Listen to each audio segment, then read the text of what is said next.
ജനാധിപത്യ മഹിളാ അസോസിയേഷൻ മലപ്പുറം ജില്ലാ കമ്മിറ്റിയുടെ നേതൃത്വത്തിൽ ജില്ലാ പഠന ക്യാമ്പിന് തുടക്കമായി.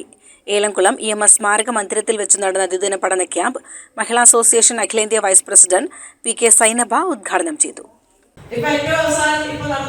ഉക്രൈൻ യുദ്ധമായാലും പലസ്തീൻ പലസ്തീനിൽ നടക്കുന്ന പോരാട്ടങ്ങളായാലും എല്ലാം നമ്മൾ അതിനെ കാണുന്നത് മറ്റൊരു കാഴ്ചപ്പാടിലൂടെയാണ്.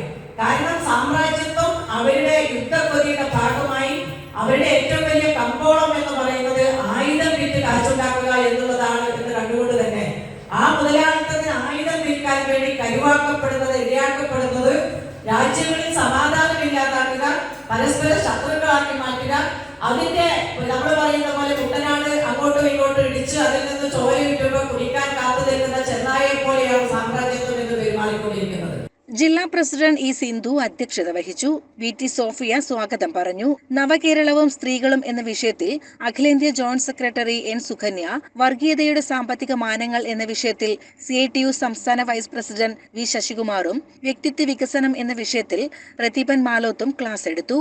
വൈകുന്നേരം സ്ത്രീ പദവി എന്ന വിഷയത്തിൽ പാനൽ ഡിസ്കഷനും ചർച്ചയും സംഘടിപ്പിച്ചു. അഡ്വക്കേറ്റ് KP സുമതി മോഡറേറ്ററായി. ക്യൂസ് പ്രോഗ്രാമും ക്യാമ്പ് ഫയറും സംഘടിപ്പിച്ചു. CCN പെരിന്തൽമണ്ണ.